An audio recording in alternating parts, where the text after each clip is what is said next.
Un peu plus de 1100 milliards 747 millions de francs congolais, soit plus de 550 millions de dollars américains, mobilisés par la Direction générale des impôts DGI, dépassant ainsi ses prévisions budgétaires d'avril 2021. L'administration fiscale congolaise vient ainsi de réaliser une performance sans précédent au terme de l'échéance fiscale du 30 avril relative au paiement du solde de l'impôt sur les bénéfices et profits. Le développement de ces titres et bien d'autres, c'est dans cette édition de Fiscalité et Développement, dans une présentation signée Ruben Mayoni Ntiakiyunga.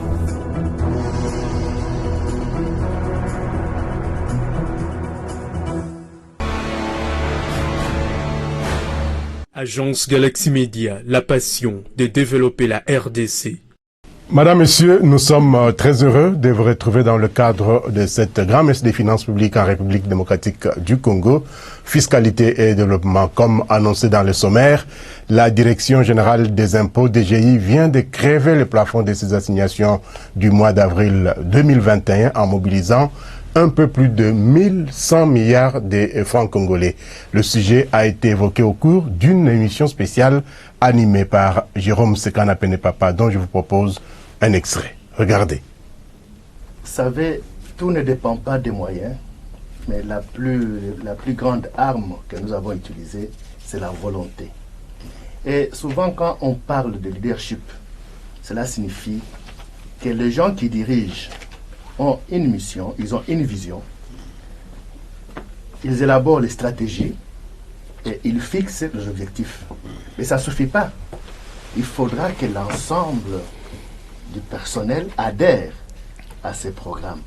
Et ce que nous avons fait, c'était d'abord créer une confiance entre ceux qui sont à la tête et ceux qui sont sur terrain, les agents, entre guillemets. Parce que sans cette confiance, il est difficile de faire adhérer quelqu'un à notre volonté. Mais ventre creux n'a point d'oreille, quand même. Ventre creux n'a point d'oreille. Et c'est à ce point-là que j'aimerais donner un coup de chapeau au personnel de la DGI. Oui. Nous avons travaillé dans des conditions très difficiles. Je vais vous révéler ça. Oui. Nous venons de totaliser 4 mois d'impayement dans la DGI. J'allais en venir d'ailleurs. Oui. Oui. Ça veut dire 4 mois sans prime, 4 sans mois rétrocession. Sans frais de fonctionnement. Mais tout le monde vient au travail. C'est comme si tout était fait pour qu'on puisse échouer. Mais les agents ont compris. Ils ont adhéré plutôt à la vision. Ils ont eu cette volonté. Et la preuve, c'est qu'on est parti au-delà. Je ne sais pas si vous avez donné le pourcentage de réalisation. Nous avons réalisé plus de 172% des taux de réalisation. Oui. Et dans ces contextes-là, les félicitations doivent d'abord aller aux agents qui ont compris que malgré les difficultés qu'ils ont, il faut quand même travailler. Et nous avons voulu aussi, par la même occasion, offrir un très beau cadeau à notre nouveau ministre des Finances. Parce qu'on ne savait pas quoi lui donner. Ben, on lui donne des recettes. C'est notre cadeau. Ça, c'est un appel de pied pour lui dire que voilà, nous avons mobilisé, rétrocédez-nous nos droits. Et nous en profitons aussi pour le féliciter pour sa nomination. Oui. C'est vous dire que quand on a des objectifs bien définis, une stratégie bien élaborée, et une vision bien claire, il est facile de faire adhérer tout le monde et de faire en sorte que tout le monde ait cette volonté. Et c'est la volonté. Nous avons travaillé avec la volonté. Parce que comme je viens de vous le dire, on n'a pas eu de moyens. D'aucuns pourront dire que voilà, nous avons travaillé avec les moyens des bords. Non, nous avons travaillé sans moyens. Oui. Donc c'est le fruit de la volonté et non le fruit des moyens. Tout à fait. Et si à cette volonté, on avait ajouté les moyens, vous alliez encore vers des chiffres sûr. beaucoup plus importants. C'est sûr, certain. Alors, bon, on peut comprendre tout ce que vous dites, monsieur le directeur, mais est-ce que ce n'est pas à cause de l'échéance la plus importante, les 30 avril quand même, c'est la plus importante, la plus grande échéance fiscale de l'IBP? Hein? Vous ne pouvez pas me dire ici que, bon, les autres mois qui arrivent, chaque mois vous allez mobiliser plus de 500 millions de dollars quand même. Je vous ai dit que c'est une stratégie qui entre dans le cadre de notre programme annuel. Oui. Nous avons des objectifs, des échéances qu'il faut maîtriser. Parce que pour continuer et bien terminer l'année, il fallait qu'on arrive à maîtriser cette échéance. Ce n'était pas facile. Nous sommes parvenus. C'est pour cela que j'ai dit qu'à partir de ce moment, tout ce qui va suivre, nous serons toujours dans les bons. Vous suivrez très prochainement l'intégralité de cette émission consacrée à cette prouesse signée Barnabé Mwakadi Mwamba et l'ensemble du personnel des impôts. Tout en restant à la Direction générale des impôts, ces chiffres ont été connus à l'issue de l'échéance fiscale relative au paiement du solde de l'impôt sur les bénéfices et profits IBP, exercice fiscal 2021, revenu 2020, qui est intervenu le 30 avril 2021. Le directeur général des impôts, Barnabé Mwakadi Mwamba, a fait le tour jusque tard dans la soirée au centre des impôts de Kinshasa, CDI, et à la direction des grandes entreprises DGE pour se rassurer du bon déroulement de ces opérations. À la clôture de la journée du 30 avril 2021, la DGI a donc mobilisé, comme annoncé, 1100 milliards de francs congolais. Et elle a donc dépassé les assignations budgétaires du mois d'avril 2021. Une performance signée, comme nous l'avions dit tantôt, Barnabé Mwakadi Mwamba, ses deux adjoints et l'ensemble des cadres et agents des impôts. Muriel Makese et Céline Bumba étaient dans la suite du patron des impôts. Voici leur reportage. Le directeur général des impôts, Barnabé Mwakadi Mwamba, a voulu se rassurer en personne du bon déroulement des opérations sur terrain, surtout que beaucoup d'assujettis attendent toujours les derniers moments pour s'acquitter de leurs obligations fiscales, souvent tard dans la soirée de la date butoir de cette importante échéance relative au paiement du solde de l'impôt sur les bénéfices et profits. Il a débuté sa ronde au centre des impôts CDI pour terminer par la direction des grandes entreprises de DGE. À la clôture de ces opérations, les chiffres sont déjà connus. Les résultats est plus que concluant. Les statistiques montrent que la Direction générale des impôts a crevé les plafonds des assignations budgétaires d'avril 2021 en mobilisant un peu plus de 1100 milliards 747 millions de francs congolais, soit 550 millions de dollars américains. Une satisfaction pour les patrons de l'administration fiscale. Oui, il est vrai que la situation était difficile.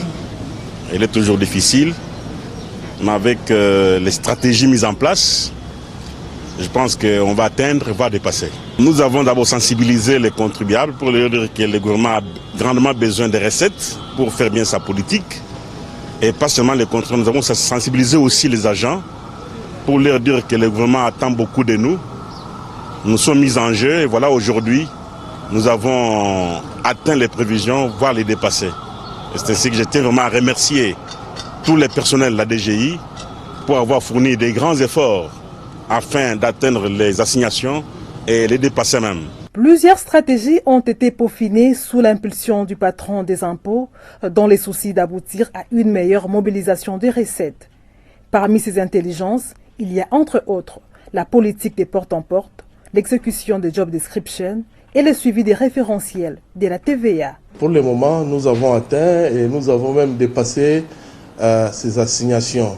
Et nous avons mis la barre à 1000 milliards. Et vous-même, vous avez constaté, quand on vous a donné les documents en rapport avec les souscriptions, nous sommes à 900 milliards. Donc, d'ici quelques heures, nous serons à 1000 milliards puisqu'il y a certaines déclarations qui ne sont pas encore saisies. Et vous allez maintenant vous poser la question, pourquoi nous avons dépassé ces prévisions-là? Nous les avons dépassées puisque depuis notre avènement au niveau de la DGE ici, on s'était assigné comme tâche les suivis des référentiels TVA. Vous-même, vous avez constaté que, en rapport avec les suivis de la TVA, nous avons corrigé beaucoup de bases en rapport avec la TVA. Ça fait que ces bases-là ont impacté aussi les bases de ce que nous appelons l'impôt sur les bénéfices et profits. Et c'est la raison pour laquelle nous sommes aujourd'hui à 1000 milliards. Nous avons réparti les différentes tâches entre plusieurs équipes. Nous en avons formé ici autour de 9 équipes. Mais les principales équipes, c'est la première qui s'occupe des bénéfices.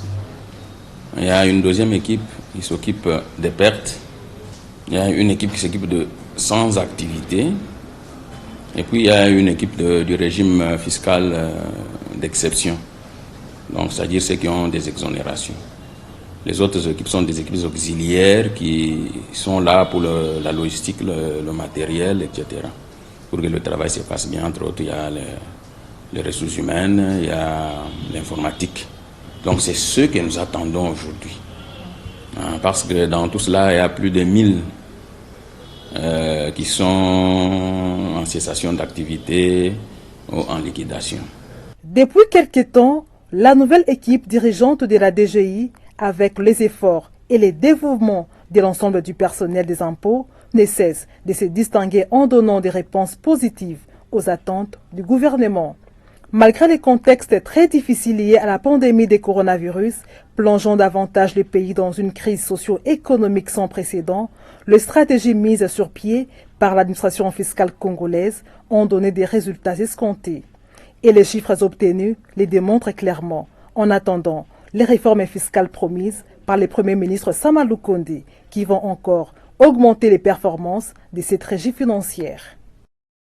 Au ministère des Finances, le travail a effectivement commencé pour le nouvel argentier national. Nicolas Kazadi, après sa prise de fonction, a eu des échanges tour à tour avec, d'une part, les responsables des 3 régies financières et d'autre part avec l'équipe managériale de l'autorité de régulation et de contrôle des assurances ARCA, objectif poursuivi par le ministre des Finances, la mobilisation accrue des recettes publiques par les régies financières d'abord et puis rendre compétitif et rentable le marché des assurances en République démocratique du Congo en ce qui concerne bien sûr l'ARCA. Le commentaire est signé Prisca Sekana sur les images de la cellule de communication du ministère des Finances. Suivez. Jeudi 29 avril 2021, soit un jour seulement après sa prise de fonction, le nouvel argentier national Nicolas Kazadi a ausculté personnellement les 3 régies financières sous sa tutelle. D'abord avec Magui Sambiki Koutoué, directeur général des recettes administratives, judiciaires, domaniales et des participations des GERAD, qui a déroulé les recettes actuelles en prenant des dispositions pour le mois prochain. On a parlé des stratégies de mobilisation des recettes, comment essayer de faire mieux, trouver d'autres niches qui peuvent renflouer la caisse de l'État. Ensuite, c'était au tour du directeur général des impôts, Barnabé Mwakadi Mwamba et son adjoint, qui ont apporté leur contribution aux préoccupations soulevées par le ministre des Finances, qui a donné des instructions claires et précises pour permettre à cette régie financière d'être plus performante dans l'atteinte de ses assignations. Enfin, c'est Jean-Baptiste Kongolo Kabila Mouchi, directeur général des douanes et accises DGDA, accompagné de son équipe qui sont passés également sous la loupe du ministre des Finances. Nicolas Kazadi leur a rappelé que le gouvernement compte sur la DGDA conformément à ses missions régaliennes des mobilisations de recettes afin de donner à l'État congolais le moyen de sa politique. Les problèmes, c'est lesquels? Le premier problème, c'est la mobilisation des recettes. La mobilisation des recettes, quelles sont les attentes dans les jours à venir? Quels sont les mécanismes de pouvoir mobiliser de plus en plus les recettes du Trésor? Quelles sont les dispositions que nous, comme administration, nous avons prises? Quelles sont les pesanteurs pour la mobilisation des recettes?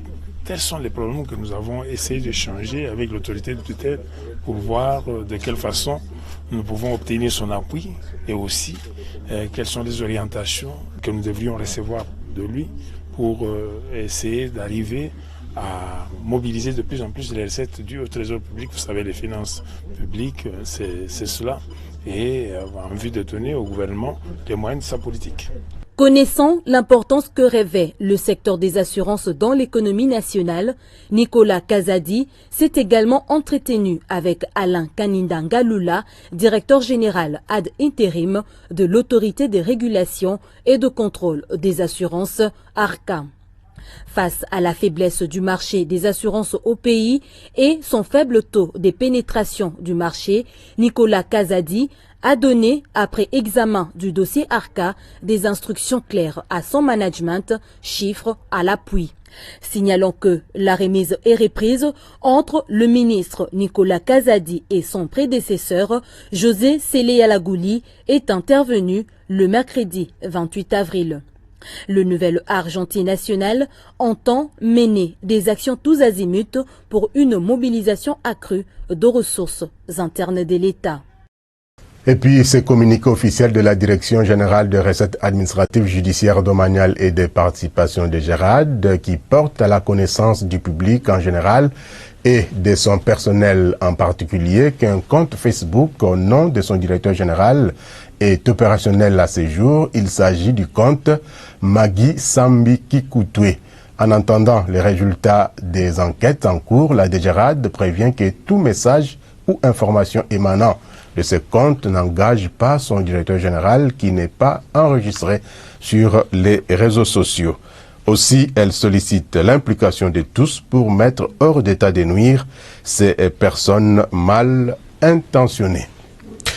Après 6 mois d'inactivité, la réunion du Conseil des ministres a repris vendredi 30 avril 2021 à la Cité de l'Union africaine et c'est la toute première réunion du gouvernement Sama Lukonde sous la présidence du chef de l'État Félix-Antoine Tshisekedi Tshilombo. Une ordonnance présidentielle est en voie d'être prise pour proclamer l'état de siège dans les provinces du Nord Kivu et de l'Ituri en proie à l'insécurité persistante. Le compte rendu de cette réunion a été fait par le ministre de la Communication et Médias, porte-parole du gouvernement, Patrick Mouyaya, dont je vous propose de suivre un extrait.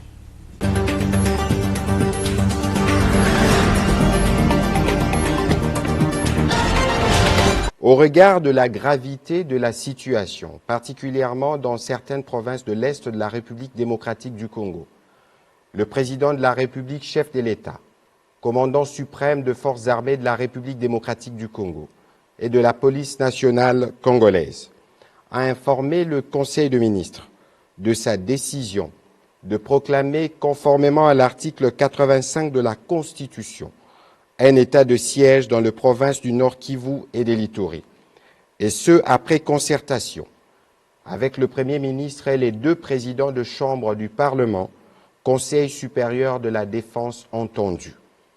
Une ordonnance présidentielle sanctionnant cette décision sera rendue publique dans les prochaines heures. L'objectif poursuivi est de mettre rapidement fin à l'insécurité qui décime quotidiennement nos compatriotes de cette partie du pays. Le Conseil de ministres en a pris acte. Comme vous le savez, c'est depuis mardi 27 avril dernier, à l'hôtel du gouvernement, que le commandant des guerriers, Jean-Michel Sama Lukonde, a officiellement occupé son fauteuil de Premier ministre. Des défis de taille attendent donc sa formation gouvernementale censée donner des réponses positives aux desiderata de la population congolaise. Pour ce faire, le gouvernement compte sur la mobilisation des ressources nécessaires en mesure de concrétiser son programme d'action axé essentiellement sur la transformation du social des Congolais. Lors de la présentation du programme du gouvernement de l'Union sacrée de la nation à l'Assemblée nationale, le Premier ministre Sama Lukonde a fait une projection budgétaire évaluée à 36 milliards de dollars américains pour les 3 ans qui restent.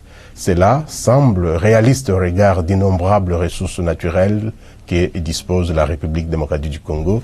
L'heure n'est plus au discours, en fait, il faut se mettre au travail et le travail a déjà commencé après la cérémonie de remise et reprise et la première réunion du Conseil des ministres. Retour sur la cérémonie de cette remise et reprise à la primature avec Didi Mavambu. Tous les décors étaient plantés à l'hôtel du gouvernement pour accueillir le nouveau patron de l'exécutif national. À son arrivée, le Premier ministre entrant, Jean-Michel Sama Lukonde Kyenge, est reçu par le sortant Sylvestre Ilunkamba. Vous pouvez vous rasseoir, s'il vous plaît. Merci. Place aux signatures des documents administratifs de remise et reprise avant d'échanger les signataires. Le Premier ministre découvre ensuite son portrait placardé au mur de ce coin de la primature, avant de procéder au dévoilement de son buste. À l'instar de Patrice Emery Lumumba, le nom de Jean-Michel Samalukonde Kyenge est désormais inscrit en lettres d'or dans les annales de l'histoire du Congo démocratique en tant que Premier ministre. Comme il est de coutume depuis quelques années, le commandant des guerriers procède au plantage d'un arbre en signe de respect de l'environnement et de lutte contre le réchauffement climatique. En tant que chef de troupe, ces guerriers et lui sont maintenant appelés à engager de combats contre l'injustice sociale, l'impunité, l'insécurité dans l'Est, la pauvreté ainsi que la misère du peuple congolais. Au Conseil économique et social, la session d'avril 2021, comme vous le savez, est essentiellement budgétaire. Les conseils de la République viennent d'adopter moyennant amendement jeudi 29 avril 2021 le projet de budget de l'exercice 2022 de leur institution. Voici les détails dans ce commentaire sur les images de Christian Kenina. Les conseillers de la République ont dit oui à ce projet de budget pour l'exercice 2022, moyennant amendements qui seront intégrés par la Commission économique et financière du Conseil économique et social. La session d'avril étant essentiellement budgétaire, les conseils de la République devraient donc faire diligence pour adopter le projet de budget de leur institution qui doit encore suivre le cours normal car devant être présenté en juin prochain à la Commission budgétaire du ministère national du budget pour intégration dans le budget national général. Les débats ont contribué à éclairer les zones d'ombre contenues dans le document présenté par le questeur du bureau de cette assemblée consultative sur des explications fournies par le président de la Commission économique et financière du Conseil économique et social. René Ngongo, rapporteur du CES, revient sur les grandes lignes de ce projet de budget pour l'exercice 2022 de cette institution. Nous venons d'avoir une séance intéressante où le bureau et la commission ECOFIN ont travaillé sur des prévisions budgétaires dans lesquelles effectivement il y a les rubriques qui sont présentées en termes de fonctionnement, en termes d'investissement pour le conseil économique. Chaque exercice, il y a des instructions qui viennent du ministère du budget. Nous attendons encore ces instructions pour cette année pour pouvoir affiner ce budget. Il y a des données qui doivent être disponibles pour que nos avis soient les plus performants possibles. Bien auparavant, dans l'optique de la proposition d'un avis sur l'amélioration du système de gouvernance en RDC, les conseils de la République ont été édifiés par les représentants de l'Institut congolais de recherche en développement et études stratégiques ICREDES au cours d'un atelier de réflexion et de présentation de l'étude sur la bonne gouvernance en RDC. Pendant 2 jours, soit les 27 et 28 avril 2021, tous ont mutualisé leurs intelligences pour comprendre les profils, l'état de lieu de la gouvernance en RDC et envisager des propositions visant son amélioration. La redevabilité, la transparence, la participation citoyenne, l'état des droits et la justice, autant de thèmes développés au cours des échanges pour en avoir le cœur net. C'est le président du Conseil économique et social, Jean-Pierre Kiwakana, qui a personnellement clôturé cette séance de travail. Comme vous le savez, le Conseil économique et social assure le portage institutionnel de cette étude sur la gouvernance en RDC, sous le haut patronage de son Excellence, Monsieur le Président de la République, chef de l'État. Pour le Conseil économique et social, cette étude devra renforcer les pays en matière de sa gouvernance. L'analyse rapide de l'étude indique qu'elle dresse un état des lieux sur le contexte général congolais dans lequel se pose l'exigence d'une gouvernance améliorée. Ce contexte se résume en 4 questions. La démocratie constitutionnelle et l'équilibre de pouvoir, la paix et la sécurité, l'efficacité de la gestion administrative et du service public aux citoyens, la gestion économique. Chacune des thématiques traite des forces, des faiblesses et des menaces. Ces travaux vont déboucher à l'élaboration d'un avis sur la bonne gouvernance pour le développement durable du pays.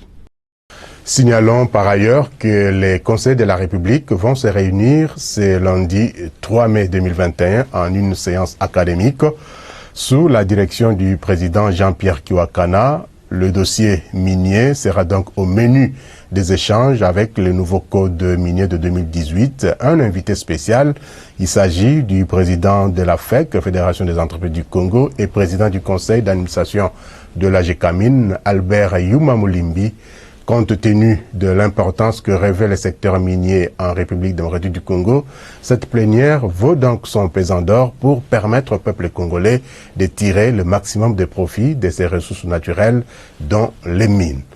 Et comment ce secteur minier a été géré depuis des décennies, quand on sait en tout cas que la population congolaise n'a pas profité de la gestion des minerais du pays. Ce sont plutôt les entreprises minières et les multinationales qui ont tiré le maximum de profit de l'exploitation minière en République démocratique du Congo, au détriment des millions de Congolaises et Congolais qui demeurent jusqu'à aujourd'hui dans la pauvreté la plus noire. Le président du conseil d'administration de la GECAMIN et président de la FEC, qui sera au Conseil économique et social ce lundi, n'a fait qu'enfoncer les clous sur les antennes de RFI et de France 24. Je ne vous en dirai pas plus sur les propos d'Albert Yuma Moulimbi, mais votre magazine a réfléchi sur la question et fait des propositions. Le commentaire est signé Priska Sekana.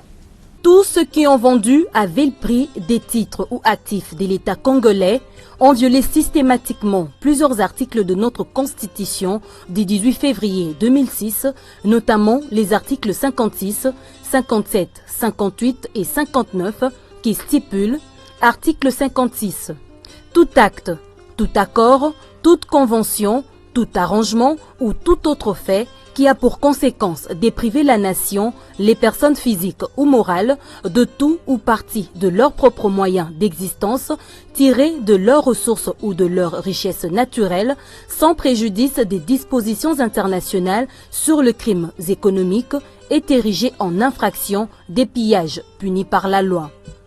Article 57.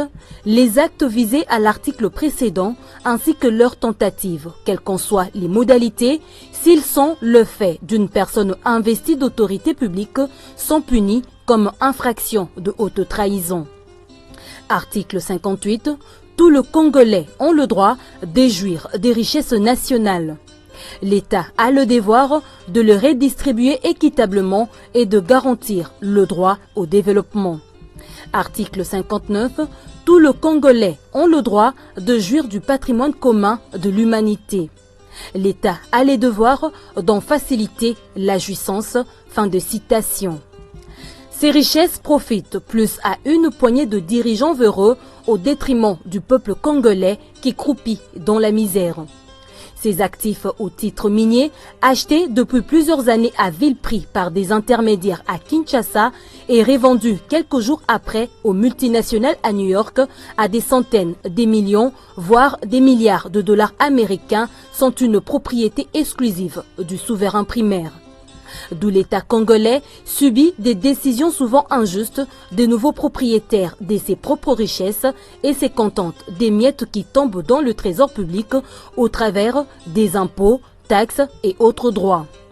Ajouté à cela, le gouvernement congolais, devenu très minoritaire, ne siège même pas au conseil d'administration de ces multinationales qui pillent ses ressources naturelles et croulent sous les chantages de tout genre, y compris des menaces de guerre et autres pillages qui se déroulent à l'est de notre pays.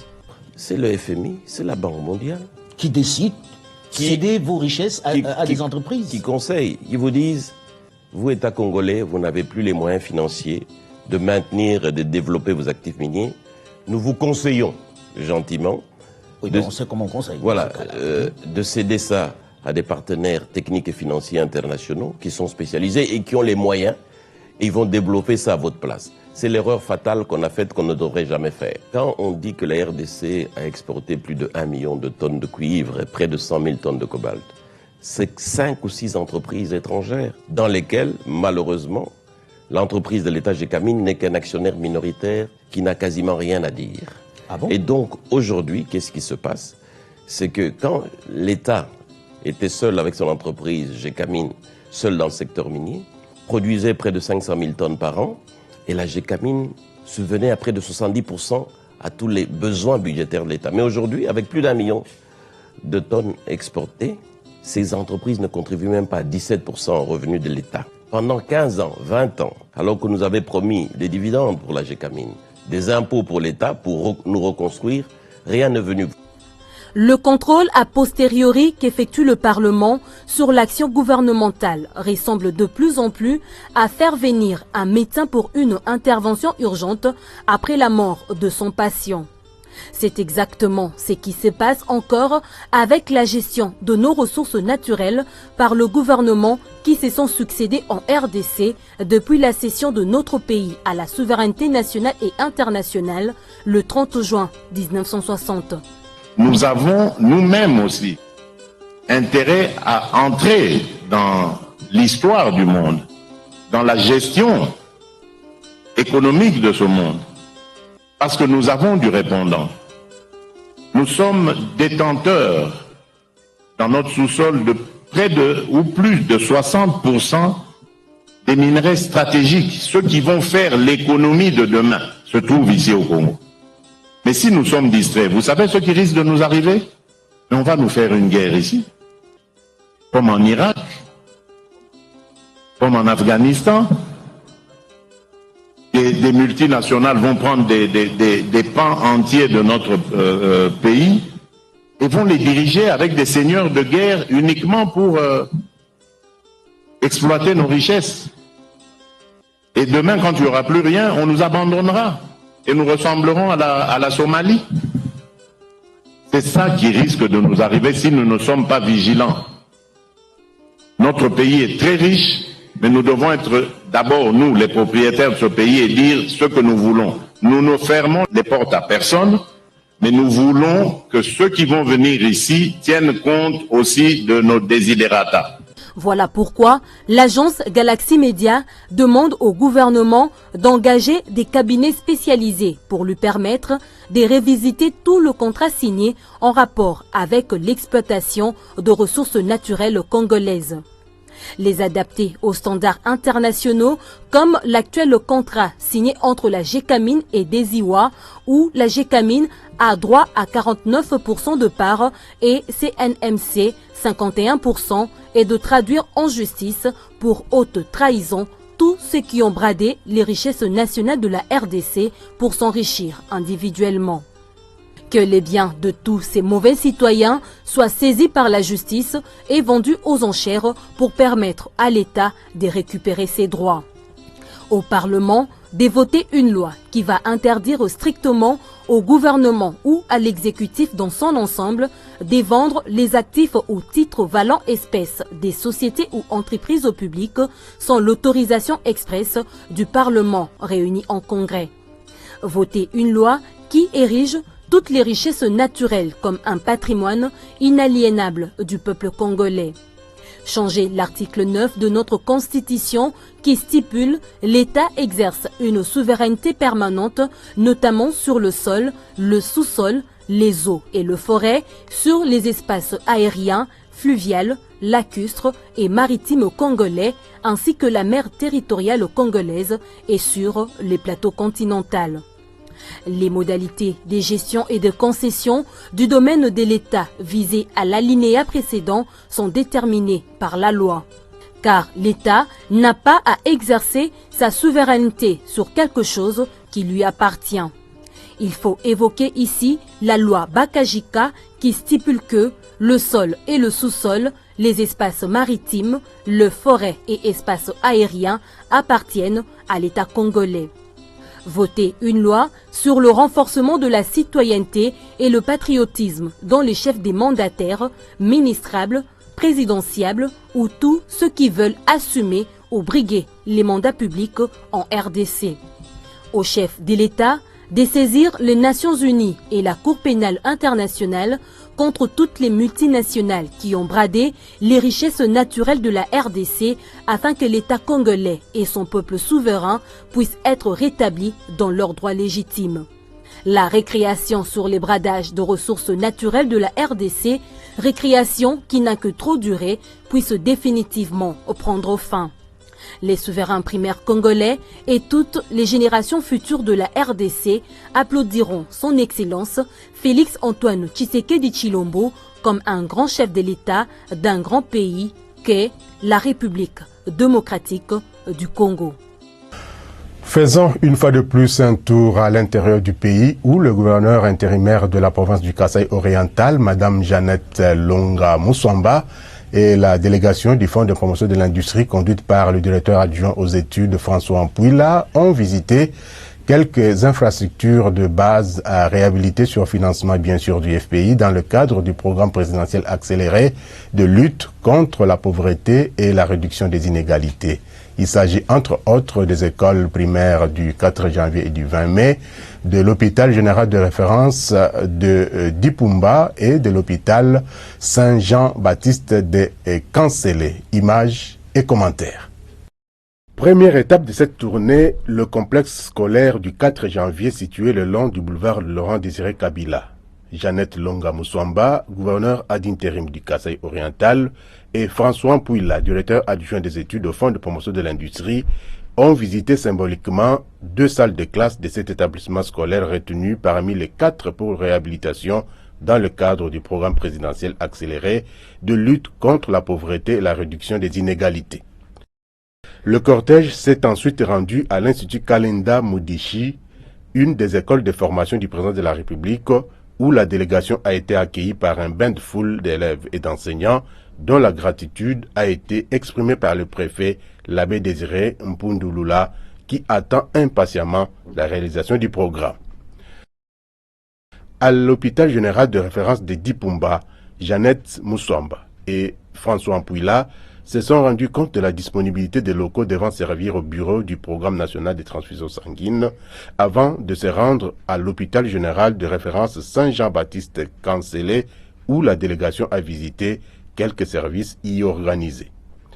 Nous voulons dire merci à son Excellence Monsieur le Président de la République qui a enrôlé les fonds de promotion de l'industrie dans le programme présidentiel accéléré de lutte contre la pauvreté et réduction des inégalités. Nous voulons travailler sur un autre volet de ce programme présidentiel qui consiste à réhabiliter les infrastructures sanitaires, les infrastructures éducatives qui existent. Nous étions en train de présenter à l'autorité provinciale les unités qui sont retenues et qui vont voir dans les jours qui viennent leur réhabilitation. Occasion pour le gouverneur intérimaire de rassurer de l'appui de son gouvernement pour ce programme. Je crois que vous avez vu avec moi les 2 écoles plus les 2 centres de santé. FPI est venu pour ça et nous l'attendons parce qu'ils travaillent dans des conditions très difficiles et nous, province, nous sommes là pour pouvoir les aider. La population est-kassaïenne, c'est de suivre ce que FPI a ramené, c'est sous la demande du chef de l'État. Il est avec nous, nous allons pouvoir les aider, accompagner. Les responsables des structures visitées et les bénéficiaires finaux n'attendent plus que le début des travaux qui vont certainement contribuer à l'amélioration de leurs conditions de vie et de travail, conformément à la volonté du président de la République, Félix-Antoine Tshisekedi, qui tient mordicus au bien-être de la population congolaise. Restons toujours au Fonds de promotion de l'industrie FPI pour découvrir ce message de félicitations adressé à son Excellence, Monsieur le Premier ministre Jean-Michel Samaloukonde et à tous les membres de son gouvernement, investi par une majorité écrasante le 26 avril 2021 à l'hémicycle du Palais du Peuple. La lecture est de Tania Moubouadi. À l'occasion de l'investiture du gouvernement de l'Union sacrée de la Nation par l'Assemblée nationale, le conseil d'administration, la direction générale et le personnel du Fonds de promotion de l'industrie FPI présentent à son Excellence Monsieur le Premier ministre ainsi qu'à tous les membres du gouvernement leurs sincères félicitations ainsi que leur vœu ardent des réussites dans l'accomplissement de lourdes missions vous confiées par son Excellence Monsieur le Président de la République, chef de l'État. Catalyseur du développement industriel en RD Congo, le conseil d'administration, la direction générale et l'ensemble du personnel du Fonds de promotion de l'industrie saisissent cette occasion pour assurer votre gouvernement de leur loyauté et leur ferme volonté à accélérer l'industrialisation de notre pays. Les fonds de promotion de l'industrie restent déterminés à la mise en œuvre d'un développement harmonieux de chaînes de valeur dans tout le 145 territoires de la RD Congo. en vue de faire de l'économie congolaise une économie émergente à l'horizon 2030 fondée sur un tissu industriel diversifié. Puisse le Seigneur notre Dieu assister le gouvernement dans l'accomplissement heureux de ses missions afin de faire de notre pays une nation prospère. Fait à Kinshasa le 26 avril 2021. La direction générale Patrice Kitebi, le conseil d'administration Isidore Kabwemwe-Oulongo.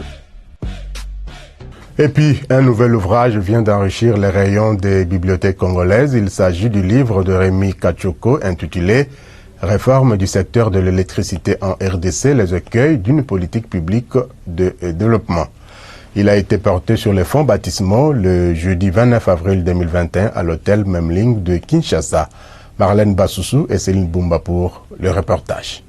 C'est un livre de 104 pages subdivisé en 6 chapitres. L'auteur a dans son analyse fait un regard rétrospectif sur le processus de développement du secteur de l'électricité en République démocratique du Congo. Il démontre que ce secteur vital pour l'économie nationale n'a pas encore atteint son objectif d'accroître significativement l'énergie nécessaire pour satisfaire la demande de la population. Rémi Kachoko évalue ici les stratégies mises en œuvre pour atteindre cet objectif et propose une approche complémentaire qui prend en compte les réalités sociopolitiques propres à la RDC en fustigeant l'insuffisance de volonté politique et les faiblesses de la gouvernance qui empêchent l'essor de l'électricité. Si ce projet venait à être parfaitement réalisé, le paysage énergétique du pays changerait complètement et le baromètre de l'électrification qu'est la desserte en énergie électrique connaîtrait une progression considérable entraînant à coup sûr l'amélioration de la situation économique et sociale de la RDC et ses millions de consommateurs potentiels d'électricité qui attendent impatiemment. Sandrine Moubenga, directrice générale de l'autorité de régulation du secteur de l'électricité en RD Congo, a encouragé l'auteur dans ses recherches et promis de tout mettre en œuvre pour élever les défis dans ces secteurs en RDC. C'est un effort à encourager absolument. Alors, en tant que directrice générale de l'autorité de régulation du secteur de l'électricité, c'est notre rôle de protéger les droits des investisseurs, des consommateurs, afin que le secteur de l'électricité soit bien régularisé et soit attractif, attirant, pour qu'il y ait plus d'investisseurs et qu'on augmente le taux d'électrification en RDC. Les réactions des invités ont fusé de partout jusqu'à proposer des stratégies de développement pour voir la RDC vivre la réforme dans le secteur de l'électricité, à l'instar de Jérôme Sekana, directeur général de l'agence Galaxy Media. Il faut deux solutions majeures. La première solution, c'est la volonté politique qu'il faut renforcer, comme l'a dit l'auteur, mais aussi il faut recourir à des méthodes modernes que d'autres nations ont appliquées pour essayer de combler ce gap des déficits énergétiques, à savoir le PPP, le partenariat public-privé, mais également les BOT, Building Operating Training. Si on applique ces méthodes-là, nous osons croire que, on peut faire quelque chose. Signalons que c'est le sénateur Didier Moumengi qui a baptisé l'ouvrage en présence de plusieurs personnalités œuvrant dans les secteurs de l'électricité, ainsi que d'autres invités de marque venus honorer les travaux abattus par Rémi Kachoko. Le cadre de concertation nationale de la société civile de la République démocratique du Congo a organisé les 27 et 28 avril 2021 un atelier d'élaboration du plan stratégique de mobilisation des ressources à Kinshasa pour professionnaliser les acteurs sociaux qui se sont distingués dans l'exercice de leurs fonctions. Parmi les personnes concernées figure Georges Tchonza, assistant technique du comité d'orientation de la réforme des finances publiques COREF. Images et commentaires signés Jocelyn Baba et Fanfa Makitou.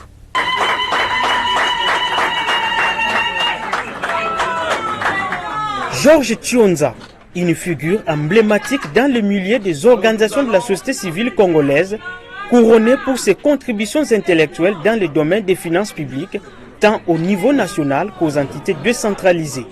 Cet ancien journaliste économique professionnel, actuellement assistant technique du comité d'orientation de la réforme des finances publiques COREF, est l'une des rares figures de la société civile qui a su marquer son parcours, voire son entourage en matière des finances publiques en République démocratique du Congo.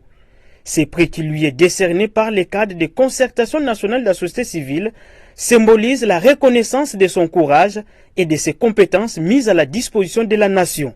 Un sentiment de joie et de reconnaissance à l'endroit de toutes les organisations de la société civile réunies au sein du cadre de concertation nationale de la société civile pour m'avoir décerné ces prix au regard de tous les travaux que nous avons fait ensemble depuis plus de 30 ans dans leur travail pour défendre les intérêts de la population, participer à l'élaboration de politiques et faire le suivi et évaluation de toutes ces politiques pour le bien-être de nos concitoyens.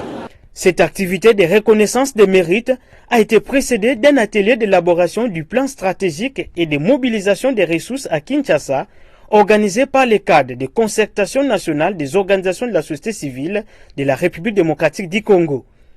Des assises qui ont abouti à la remise et reprise entre la coordination des patients Bachombe et celle de Dani Ngoma. L'équipe entrante de cette structure a promis de travailler davantage pour l'amélioration de ces cadres de concertation de la société civile. Sur le marché d'échange, la Banque centrale du Congo a du mal à actualiser les informations sur son site. Elle affiche toujours un ancien taux du mardi 20 avril 2021 au cours duquel $1 américain a valu 1986,90 francs congolais, €, 2391,98 francs congolais, un franc CFA 3,64 francs congolais et un rand, la monnaie sud-africaine, 139,77 francs congolais. Au samedi 1er mai 2021, dans la majorité des communes de Kinshasa, le dollar américain s'est changé entre 1990 et 2000 francs congolais. Au centre-ville à la Gombe, précisément sur l'avenue Lukusa, le dollar valait 2008 francs congolais, tandis que dans plusieurs supermarchés de la capitale congolaise, le dollar s'est négocié à 2000 francs congolais. À Bunia, dans la province de l'Ituri, le dollar a valu 1990 francs congolais, 2000 francs congolais à Mweneditu dans la province de la Lomami, à Kindu dans le Maniema, à Mbujimayi dans le Kasaï oriental et à Lusambo dans le Sankuru. Les taux étaient également à 2000 francs congolais. Sachez que le pic du taux de change ce week-end a été observé à Kisangani dans la province de la Chopo où le billet vert s'est changé à 2005 francs congolais. Sur le marché international cette fois-ci, les produits pétroliers ont terminé la semaine en rouge. À Londres, le baril de l'or noir a coûté 62,20 $ américains, soit une baisse de 1,85%, baisse également de 2,10% du prix du brut léger américain West Texas Intermediate, WTI, le baril revenant à 63,42 $ américains. Nous sommes là à New York. Côté produits miniers, les clignotants sont au vert. Le prix de la tonne métrique du cuivre frôle déjà les 10 000 $ américains pour se situer cette fin de semaine à 9 990 $ américains, soit une hausse de 0,93%. Le prix du cobalt est en hausse également de 1,39%, la tonne se négociant à 47 140 $ américains. Et puis l'once d'or, le métal jaune, reste stable à 0% pour la 5e semaine consécutive, la tonne revenant à 1768,72 $ américains. Sur le marché des produits agricoles, la tonne du maïs a coûté 740 $ américains, en forte hausse de 7,83%. hausse également du prix de la tonne du riz de 1,67%, se situant à 13,39 $ américains, même envolé de 2,38% du côté du blé, la tonne se vendant à 743 $ américains. Baisse par contre pour les autres produits agricoles, la tonne du café a coûté 141 $ américains, soit une baisse de 3,02%.